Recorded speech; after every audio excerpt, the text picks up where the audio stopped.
E aí o que a Luma está bem lembrando é que tinha um cenário bem diferente, né?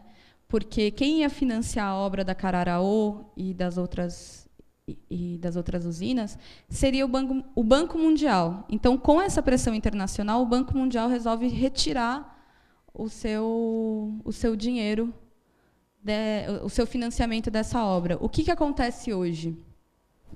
Hoje, isso não está sendo financiado por entidades internacionais, isso está sendo financiado pelo governo federal, o nosso governo popular do PT. E aí,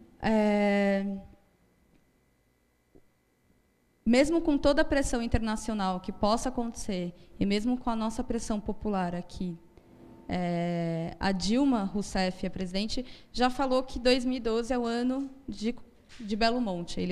A usina vai sair de um jeito ou de outro. E nós que estamos nessa batalha contra a usina de Belo Monte, a gente diz que 2012 é o ano de barrar Belo Monte. E por isso que o evento existiu, para fazer alusão a esse encontro em 89 e para a gente, de alguma forma, ter esse grito de basta mais forte que a gente conseguir nesse momento. Porque 2012 é um ano decisivo para a decisão em torno disso. Então, eu vou tentar continuar aí de onde a Ju parou.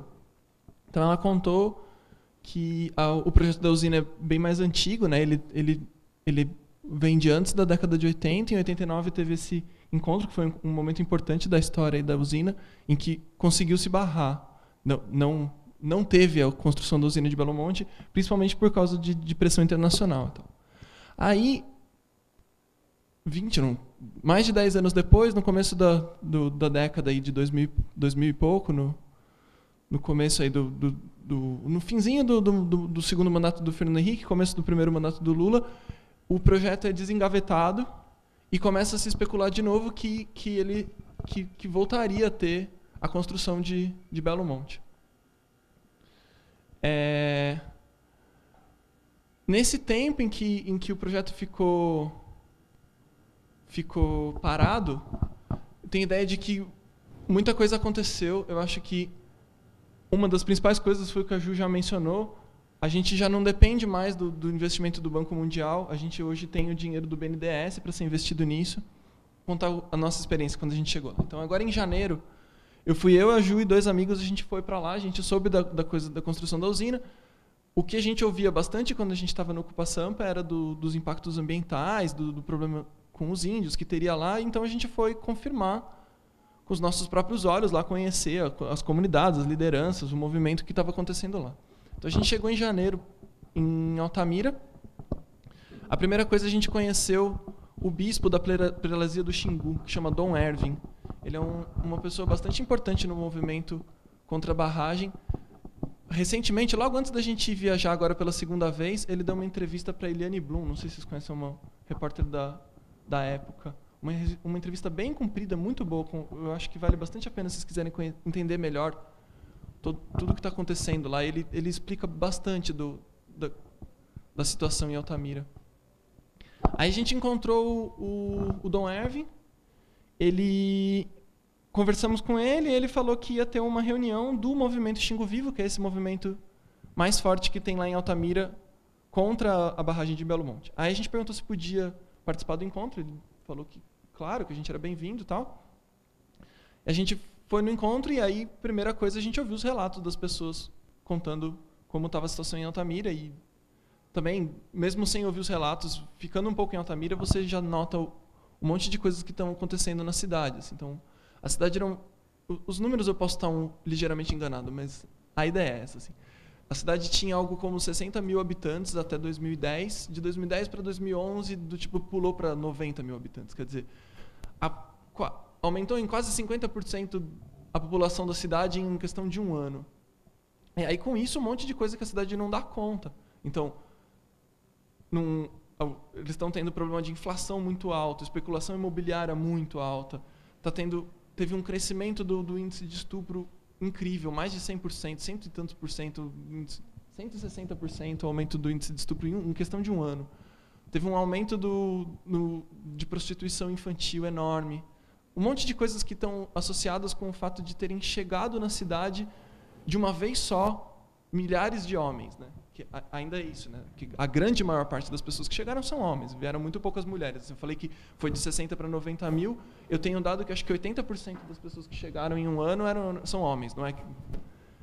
E aí, toda essa questão que envolve isso. Então, a gente ouviu, que eu me lembro bem, a Ju pode confirmar aí, uma das pessoas que falou nesse encontro do Xingu Vivo que a gente foi, nessa reunião do Xingu Vivo que a gente foi, era um professor de geografia. Ele estava com um projeto, ele era professor da Universidade Federal do Pará. E ele estava com um projeto de tentar fazer... o nome dele é Marcel Padinha. Ele estava com um projeto de fazer um levantamento dos números, do que estava acontecendo e tal. Então, pegar números de inflação e tal. Então, ele deu esse relato. Aí a gente conheceu outras pessoas. A gente conheceu a Antônia Mello, que é uma liderança importante lá do movimento Xingu Vivo, que é uma moça que era uma liderança importante do movimento de mulheres lá em Altamira, e que passou a ser a principal liderança, talvez, do luta contra Belo Monte. Bom, aí foi isso. Aí a gente foi nesse encontro, e aí a gente conseguiu, por sorte, talvez, nesses dias em que a gente ficou uns 10 dias em Altamira, nesses dias que a gente estava lá, estavam 2 advogados, um homem e uma mulher, da OEA, isso, Ju?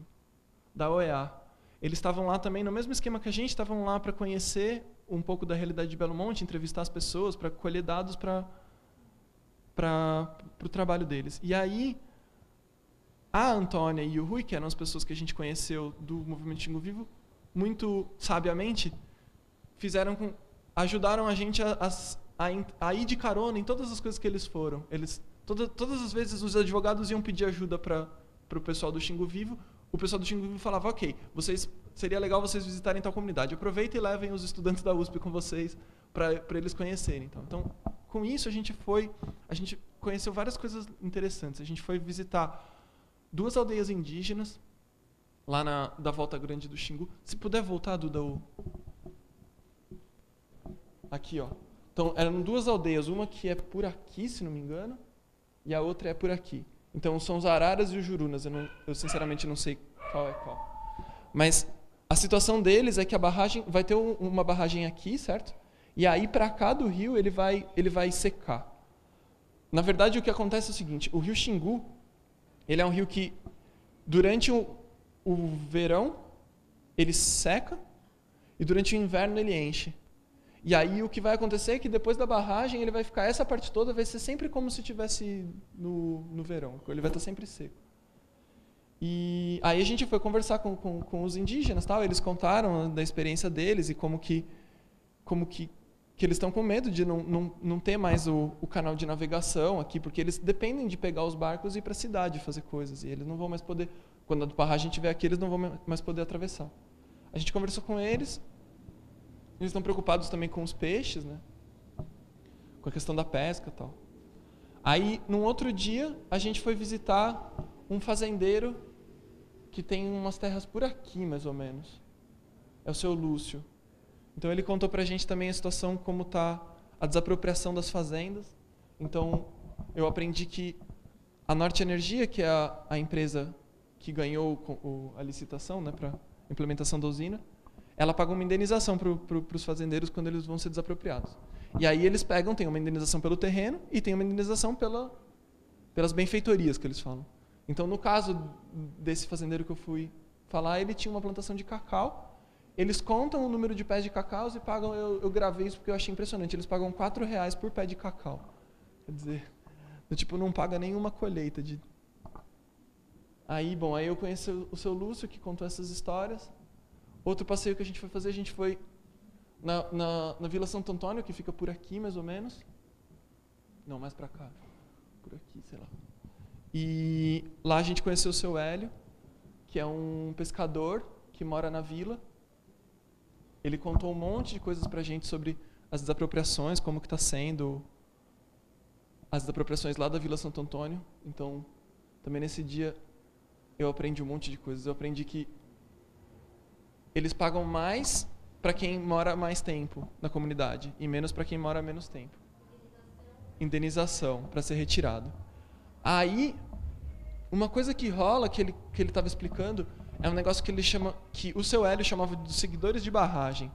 Tem umas pessoas que sabem que vai ter a barragem, eles sabem que vai ter indenização, aí eles já se antecipam, compram os terrenos para ganhar a indenização. Então isso existe, de fato, bem doido. E aí ele estava contando o que acontece é que essas pessoas normalmente são as pessoas que primeiro pegam a indenização para depois ir lá e contar para as pessoas. E a Norte Energia sabe disso e tal. Então eles vão e oferecem uma indenização uma indenização boa para os primeiros que chegam. Aí esses chegam para a comunidade e falam, é o maior bom negócio pegar a indenização e tal. E aí as próximas pessoas que vão pegando, eles vão pagando cada vez menos de indenização.